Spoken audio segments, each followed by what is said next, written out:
আজ যে আমরা দেব, জিৎ, প্রসেনজিৎ অভিনীত সিনেমাগুলো দেখি, একবারও কি ভেবে দেখেছেন যে কিভাবে তৈরি করা হয়েছিল এই ফিল্ম ইন্ডাস্ট্রি এবং কে বা তৈরি করেছিল এই বাংলার ফিল্ম ইন্ডাস্ট্রি? তো চলুন আজ আমরা জানবো এই বাংলা ফিল্ম ইন্ডাস্ট্রি তৈরির এক সুন্দর ইতিহাস। নমস্কার, আমি সুব্রত।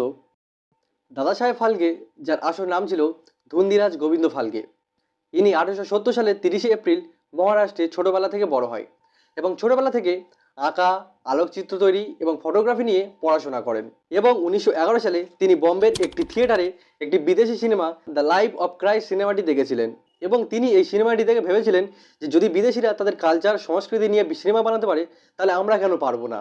তাই তিনি ভারতের কালচার এবং সংস্কৃতিকে নিয়ে একটি সিনেমা বানানোর সিদ্ধান্ত নেয়। কিন্তু একটা কথা এখানে বলে দিই, বিদেশিদের মতো সিনেমা বানানোর জন্য ভারতে কোনো যন্ত্রপাতি, ফিল্ম বা ক্যামেরা কিছুই ছিল না। তবুও তিনি সিনেমা তৈরির চিন্তা নিয়ে 1912 সালে ইংল্যান্ডে যায় এবং সেখানে সিনেমা তৈরি শেখেন এবং শুটিংয়ের প্রয়োজনীয় জিনিস, ক্যামেরা, ফিল্ম এবং যন্ত্রপাতি কিনে তিনি ভারতে ফিরে আসেন এবং 1912 সালের মাঝের দিকে তিনি তার মুম্বাইয়ের একটি ঘরে কাঁচের তৈরি স্টুডিও বানান এবং সেখানে তিনি তার সিনেমা তৈরির কাজ শুরু করেন এবং একটি রুমকে ডাকঘর বানান যেখানে সিনেমার এডিটিং এবং ডেভেলপমেন্ট করা হবে। কিন্তু সব কিছুর মধ্যে টাকার অভাব ছিল সব থেকে বেশি। একটি বড় সিনেমা তৈরি করতে গেলে অনেক টাকার প্রয়োজন ছিল তখন। তাই তিনি প্রথমে একটি ছোট ছবি বানান যেখানে মটর গাছের বীজ থেকে কীভাবে গাছে পরিণত হয় সেটি দেখায় এবং অনেকের এই ছবিটি দেখে পছন্দ হয় এবং তারা সেই সিনেমায় টাকা দিতে রাজি হয়। এরপর তিনি ভাবেন যে ভারতের একটি পৌরাণিক কাহিনী নিয়ে সিনেমা বানাবেন। তাই তিনি বেছে নেন রাজা হরিশ্চন্দ্রের গল্প এবং 2012 সালের শেষের দিকে তিনি শুরু করেন এই ছবি তৈরির কাজ। কিন্তু তখনও তাদের সামনে আরেকটা সমস্যা এলো। সিনেমা তৈরি করতে গেলে একটি মেয়ে লাগবে, কিন্তু কোনো মেয়ে অভিনয় করার জন্য রাজি হচ্ছিল না। এদিকে মেয়ে না হলে সিনেমাটাকে বাস্তবায়িত করা যাবে না। তাই ঠিক করা হলো যে মেয়ের অভিনয়ে ছেলেরা শাড়ি পরে সিনেমা করবে। তাই রাজা হরিশ্চন্দ্রের ছবিতে রানী তারামতির অভিনয় করেছিলেন আন্না সালুঙ্কে নামে এক ছেলে অভিনেতা। রাজা হরিশ্চন্দ্রের ছবি তৈরির কাজ শুরু হলেও সব কিছু কিন্তু ঠিকঠাক চলছিল না।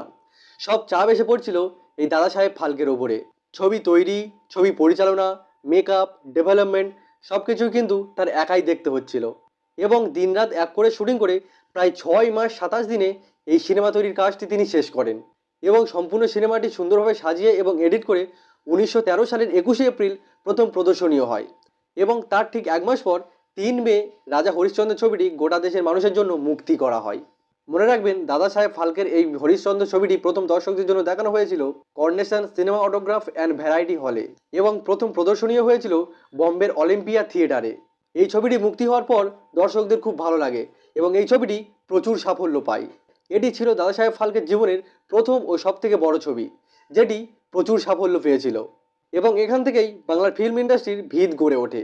এরপর দাদা সাহেব ফালকে আরও অনেক সিনেমা বানায় এবং নাসিকে তার চলচ্চিত্রের কাজে হাত ধরে এগিয়ে নিয়ে যায় এবং এর হাত ধরে ভারতীয় সিনেমা আজ একটি শিল্পে পরিণত হয়েছে, যেখানে আজ বড় বড় অভিনেতা তাদের জীবন গড়ে তুলছে। তো এই ছিল আজকের ভিডিওটা কেমন লেগেছে অবশ্যই কমেন্টে জানাবেন। ভিডিওটা ভালো লাগলে লাইক এবং শেয়ার করে দেবেন এবং চ্যানেলে নতুন হলে চ্যানেলটা অবশ্যই সাবস্ক্রাইব করে নেবেন এবং ফেসবুক থেকে দেখলে পেজটি অবশ্যই ফলো করে নেবেন। ধন্যবাদ।